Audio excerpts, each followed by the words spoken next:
Live update big pass வந்து சொல்கிறாரு 10 வாரமாச்சு top 3 வந்து செலக்ட் பண்ணுங்க அப்படின்னு சொல்லி சொல்கிறாரு. அதில் சௌந்தர்யா வந்து 3 பேர்த்த செலக்ட் பண்ணுறாங்க. அந்த 3 பேர்த்தில் வந்து ஜாக்லின் ஓகே, முத்துக்குமரன் ஓகே. ஆனால் வந்து விஷால் சொன்னாங்கல்ல, ஐயோ அப்படிங்கிற மாதிரி தான் இருக்குது. விஷால் வந்து என்டர்டைன்மெண்ட் பண்ணுவான், விஷால் வந்து அவன் போடுற கவுண்டர் வந்து சிரிக்கிற மாதிரி இருக்கும் அப்படின்னு சொல்லி சௌந்தர்யா வந்து சொல்கிறாங்க. அவன் சொல்கிற கவுண்டர் வந்து சிரிக்கிற மாதிரி இருக்காது சௌந்தர்யா, சிரிக்கிற மாதிரி மட்டும் இருக்காது அவன் சொல்கிற கவுண்டர். அதை நான் பச்சையாக சொல்ல வேணான்னு பார்க்குறேன். ஆனால் வந்து அப்படி அவங்களாம் நினச்சிக்கிறாங்க இந்த மாதிரி விஷால் போடுற கவுண்டர் வந்து சிரிக்கிற மாதிரி இருக்குன்னு. காரி துப்புறம் இன்னும் நிறையா வார்த்தைகள்லாம் வேணும், அதனால் அதை விட்டுருவோம், விஷாலை வந்து ஒதுக்கி வச்சுருவோம். அதுக்கப்புறம் ஜாக்லினை வந்து சொன்னாங்க, இந்த வீட்டில் வந்து ஒரு பிரச்சனையாக இருக்கட்டும், ஒரு கலகமாக இருக்கட்டும், அதிலே அவள் பேசி அந்த பிரச்சனை கலகத்தை உண்டு பண்ணி அதில் ஒன்று பேசி இதில் ஒன்று பேசி தன்னை ப்ரூவ் பண்ண பாப்பா. அப்படி பார்க்கும்போது அது கொஞ்சம் சுவாரஸ்யமாக இருக்கும்.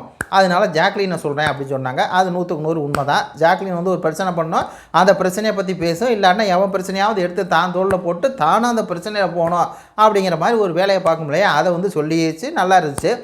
அதுக்கப்புறம் முத்துக்குமரனை தான் வச்சு கிழிச்சா. இதுக்காகவே வந்து உனக்கு நான் ஃபேனாக போடலாம், உனக்காக வீடியோ போடலாம் அப்படிங்கிற மாதிரி இருக்குது. அதாவது முத்துக்குமரன் வந்து பிக் பாஸ் ஒரு ரூல்ஸ் போடுவார். ஆனால் இவர் தனியாக இவருக்காக ஒரு ரூல் போடுவார். இவர் ஒரு ரூல் போட்டு என்ன பண்ணுவார், மற்ற எல்லா ஆட்களையும் இந்த ரூலை ஃபாலோ பண்ண வைப்பார்.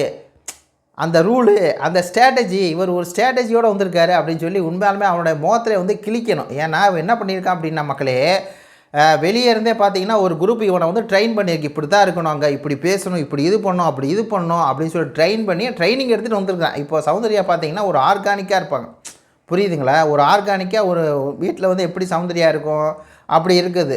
அதே மாதிரி ஜாக்லின் அப்படி தான் இருப்பாங்க. ஆனால் இந்த முத்துக்குமரன் என்ன பண்ணுறாப்புல அப்படின்னா, அது முத்துக்குமரன் மஞ்சரி இதெல்லாம் வந்து அப்படியே ஃபுல்லாக இப்போ நம்ம போகிறோம், அது ஃபுல்லாக ட்ரைனிங் எடுத்துகிட்டு இப்படி பண்ணணும், இப்படி பேசணும், இது சொல்லணும் அப்படிங்கிற பிளான் பண்ணிட்டு வர்றாங்கல்ல. அதில் அவருடைய முகத்திரையை கிழிச்சது சூப்பராக இருந்துச்சு. அது டாப் 3 வந்து கொடுத்துட்டு 3ஆவது இடம் கொடுத்துட்டு இப்படி சொன்னது இருக்கு இல்லையா, உண்மையாலுமே மாசாக இருந்துச்சு.